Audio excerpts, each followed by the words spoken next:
कि we should beyond the jokes we should all be human. Joke एक limit तक होता है, बुली जो होता है that is crossing the line. जब हम किसी और का मजाक उड़ा रहे हैं या हम रेगुलरली 2 लोग 4 लोग मिलके किसी पे हंस रहे हैं या सुबह से शाम तक किसी के लिए बोल रहे हैं कि वो झूठा है या कुछ है, तो हमें सोचना। Hello and welcome back. Today let's talk about Tania Mittal और उनका जो नया शो ZEE5 पर आ रहा है उसके बारे में। तो तानिया मित्तल का ZEE5 पर एक नया कुकिंग बेस्ड शो आया है जिसका नाम है माँ है ना, जिसका मोटिव था माँ और बच्चों के बीच का इमोशनल बॉन्ड दिखाना।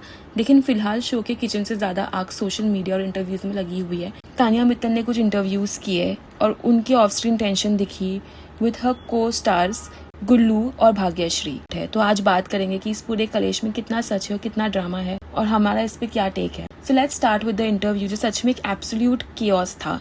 वहाँ आपसी डायनामिक्स का जो रायता फैला था वो देखने लायक था। पूरे इंटरव्यू में आपको एक बहुत ही क्लियर डिस्कनेक्ट नजर आएगा। तानिया वहाँ बिल्कुल अकेली लग रही थी जबकि गुल्लू और भग्या एक गैंग की तरह दिख रहे थे। तानिया ने खुद ये पॉइंट आउट किया कि एक ग्रुप बनाकर किसी एक इंसान का मजाक उड़ाना गलत है। पूरे इंटरव्यू में तानिया काफी चुप थी और उनके बॉडी लैंग्वेज से लग रहा था कि उन दोनों के आपसी बॉन्ड की वजह से वो बिल्कुल भी इंक्लूडेड फील नहीं करती। तो जितना होस्ट उनसे पूछ रही थी वो बस उतना ही जवाब दे रही थी और उनका हर एक जवाब ऐसा था जो गुल्लू और भग्या के स्टैंड को सीधे डिफाई कर रहा, बिल्कुल उनके अपोजिट। तो चलिए एग्जाम्पल लेते हैं red flag green flag game से। जब बात आई ऐसे पार्टनर की जो कम एक्सप्रेसिव हो, तो जहाँ बाकी दोनों ओके थे, तानिया ने इसे एक बड़ा रेड फ्लैग बना दी। उन्होंने कहा कि उनके स्टैंडर्ड्स बहुत हाई और उन्हें कंसिस्टेंटली एक्सप्रेसिव पार्टनर चाहिए क्योंकि she refuses to settle for less. जब पूछा गया कि अगर पार्टनर अमीर ना हो तो गुल्लू और भाग्या के अपोजिट तानिया ने इसे ग्रीन फ्लैग कहा। उनका लॉजिक था व्हाट्स माइन इज योर्स, यानी उनका वेल्थ कंबाइंड होगा। उन्होंने यहाँ तक कहा कि वो एक ऐसे पोजीशन में रहना चाहती है जहाँ वो अपने पार्टनर को फाइनेंशियली सपोर्ट कर सके बजाय इसके कि उनका पार्टनर उन पे खर्चा करे। और जब बाकी दोनों नॉर्मल रिलेशनशिप डायनामिक डिस्कस कर रहे थे, तानिया ने बात को बिल्कुल अलग लेवल पर लेके जाकर कहा कि उन्हें अपना डेडिकेटेड स्टाफ चाहिए ताकि जो डोमेस्टिक कोर्स है मतलब घर के काम पूरी तरह से वो और उसका हस्बैंड वो काम से बचे रहे। तो आप इस पूरे इंटरव्यू में यही नोटिस करेंगे कि इनके डिफरेंस ऑफ ओपिनियन बहुत थे और तानिया डेलिबरेटली ये जो डिफरेंसेस है वो क्रिएट कर रही थी। वो आंसर इस वे में दे रही थी जो बिल्कुल अपोजिट लग रहे थे उसके को स्टार्स के। कहानी यहाँ पे खत्म नहीं होती है। तो भाग्यश्री एक सोलो इंटरव्यू करती है जहाँ पर वो खुलकर सामने आती है। सबसे पहले तो भग्या के लिए ये उनका पहला रियलिटी शो है। उन्होंने शेयर किया कि उनकी माँ एक इंट्रोवर्ट है, उन्हें हिंदी बोलना नहीं आता, तो उनके लिए इतने बड़े प्लेटफॉर्म पर आना एक बहुत ही बड़ा चैलेंज था। But she feels immensely proud कि वो अपनी माँ को ये एक्सपीरियंस दे पा रही है। भग्या ने गुल्लू के साथ अपने बॉन्ड के ऊपर भी बात की और साफ किया कि उनके बीच कोई सीरियस रिलेशनशिप टाइप या कुछ नहीं है। It's just playful on screen flirting purely for entertainment. लेकिन अब आते हैं उस मुद्दे पर जिसने इंटरनेट पे आग लगा दी and that is the infamous baklava incident. तो एक वीडियो क्लिप वायरल हो रही है जहाँ पर भग्या से पूछा जा रहा था कि क्या उन्हें बकलावा पसंद है, जिस पर वो कहती कि उन्हें बकलावा नहीं पसंद है, जिसका रिप्लाई तानिया देती है कभी खाया भी है। तो ये चीज ऑडियंस को बहुत ही कॉन्डेसेंडिंग लगी। तो भव्या ने भी इस चीज पे अपना साइलेंस ब्रेक किया और बताया कि उनके और तानिया के बीच जो भी डिफरेंसेस है उसकी असली जड़ एक पॉडकास्ट से पूछा गया बकलावा का सवाल था। हुआ ये कि जब शो के फॉर्मेट या किसी गेम के दौरान बकलावा का जिक्र आया तो तानिया ने उन्हें इस वे में जवाब दिया जो बहुत ही कॉन्डेसेंडिंग लग रहा था। तो भग्या ने बताया कि जब तानिया ने वो बात कही तो वो टेकन अबैक हो गई थी, बट उसने वो चीज पे ज्यादा फोकस नहीं दिया। But when she went home and saw the video again, saw the interview again and people's outrage on that, she realised कि ये बहुत ही गलत हुआ जो उनके साथ हुआ।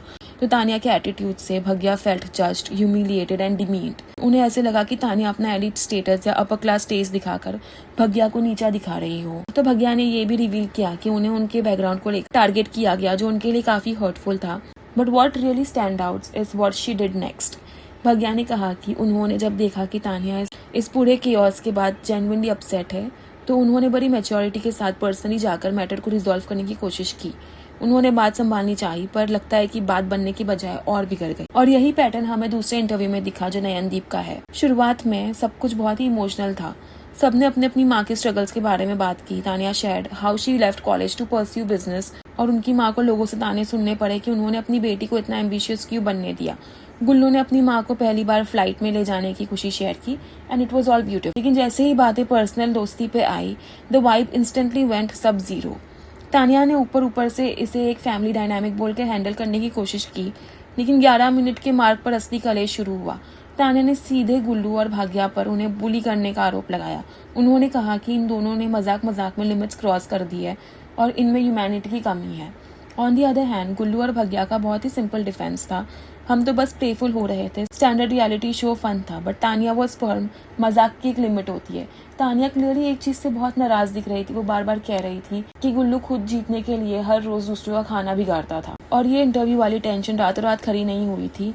इसकी शुरुआत तो शो के लॉन्च और प्रमोशनल इवेंट्स के दौरान ही हो गई थी, जहां तानिया और गुल्लू के बीच लव वर्सेस मनी वाले टॉपिक को लेकर एक बहुत ही बड़ी डिबेट हुई थी। और हाल ही में रिपोर्ट्स के मुताबिक तानिया ने अपने इंस्टाग्राम हैंडल पर एक के बाद एक क्रिप्टिक और सैवेज स्टोरीज पोस्ट की है, जिन्होंने इंटरनेट पर तबाही मचा दी है। उन्होंने इस इंटरव्यू के बढ़ते कलेश और डिसरिस्पेक्ट पर लिखा, If someone keeps making unnecessary jokes about you, calling you names, and repeatedly trying to provoke you during an interview, what would you do? Would you go down to their level, or would you choose your dignity? Tania ने खुलासा किया कि जब उन्हें लगा कि line cross हो रही है तो उन्होंने वन वर्ड आंसर देना शुरू कर दिया। और ट्विस्ट यहाँ पे ये हुआ कि इंटरव्यू को बीच में ही रोक दिया गया क्योंकि तानिया जवाब ही नहीं दे रही।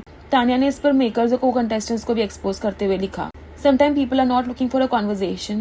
They are looking for content, a reaction, a viral reel. Don't expect me to participate in my own disrespect just so someone else get engagement. और फिर आया उनका सबसे बड़ा और वायरल हिट बयान मेल ईगो और डबल स्टैंडर्ड्स पर, जहां उन्होंने कोट किया, Happy to break male egos again. Jealous, I can imagine.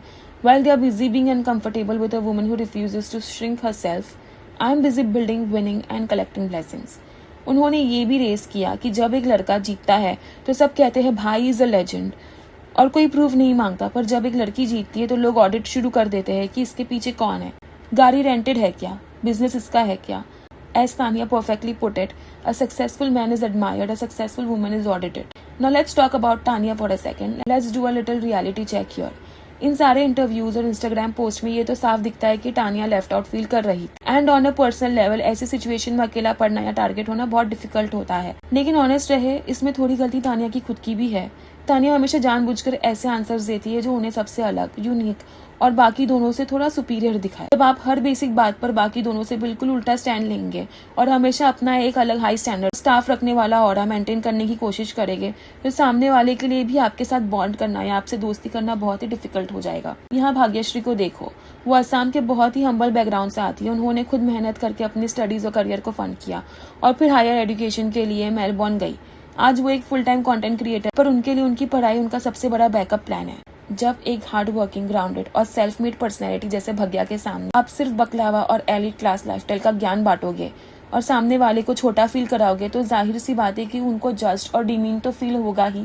Tania का एक बहुत ही रेपिटेटिव पैटर्न भी रहा है। उन्हें हर चीज में एक पर्सनल अटैक दिखता है। जब बाकी लोगों का मजाक उड़ता है तब हम हंसी खुशी बैठते हैं, but the moment spotlight turns around, instantly the victim card activates, calling simple banter, bullying and questioning someone's humanity on camera. I mean, come on, थोड़ा ज्यादा ओवर ड्रामेटिक नहीं हो गया? लेकिन अगर हम थोड़ा और गहराई से सोचे तो क्या मेकर्स के लिए ये सब अनएक्सपेक्टेड था?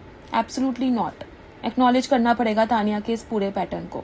बिग बॉस 19 से ही उनकी पर्सनैलिटी ऐसी रही है, outspoken, resilient and hyper confident. वो जहाँ जाती है वहाँ पोलराइजेशन होता है। लोग या तो उन्हें बहुत पसंद करते हैं या तो बहुत ही ज्यादा ट्रोल करते हैं। उनका ग्राफ ऐसा है, you simply can not ignore her. And honestly makers knew exactly what they were doing. Preeti और नीति सिम्हॉस कोई नए खिलाड़ी नहीं है। उन्होंने तानिया को माँ है ना में इसलिए कास्ट नहीं किया कि वो कोई मास्टर शेफ लेवल की कुकिंग करेगी। उन्होंने इसीलिए कास्ट किया क्योंकि तानिया इक्वल्स इंस्टेंट अटेंशन। उनकी पर्सनैलिटी ऐसी है कि वो बिना कुछ किए भी रेलेवेंट रहना जानती है। उनका ड्रामा, उनका बिहेवियर, उनका स्ट्रॉन्ग हेडेड स्टैंड, ये सब शो के लिए रेडीमेड फ्यूल है। तो here's my final opinion on the entire situation. चाहे आप तानिया को वो ड्रामेटिक कहे या उन्हें सिंपैथी सीकर बोले, the ultimate truth is the show is getting way more attention because of her then it ever could on its own. गुल्लू और भग्या चाहे जितने भी इंटरव्यूज देकर उन्हें फेक बुलाए, पर सच्चाई यही है कि लोग उन दोनों के इंटरव्यूज भी इसीलिए देख रहे हैं क्योंकि उनमें तानिया मित्तल का नाम है। भग्या ने खुद कहा है कि उन्हें प्रोफेशनल एंटरटेनर बनना है और बिग बॉस जैसे प्लेटफॉर्म पर जाना है। Well Bhagya, welcome to the big league. यहाँ अटेंशन ऐसे ही मिलती है। माँ है ना को जितनी हाइप, लाइमलाइट और ऑर्गेनिक व्यूअरशिप इस कंट्रोवर्सी और तानिया के आसपास घूमती ऑडियंस की वजह से मिल रही है, वो किसी और वजह से नहीं मिलती। Tania is the crowd puller here. उन्होंने बिल्कुल सही कहा कि ट्रोलर्स बस अपनी इनसिक्योरिटीज प्रोजेक्ट करते। वो रियल रह के, स्पिरिचुअल रह के और अपने काम पर फोकस रहकर हर बार रेलिवेंट रहना जानती है। And guess what, it works brilliantly for her business. आपका क्या सोचना है? क्या तानिया सच में एक गैंग और टॉक्सिक बिहेवियर का शिकार हुई है या उनकी खुद की पर्सनैलिटी ही ऐसी है कि उनसे बॉन्ड करना नामुमकिन है? कमेंट में अपनी राय जरूर शेयर करना। मिलेगी बहुत ही जल्द अगली पॉडकास्ट के नेक्स्ट। बाय।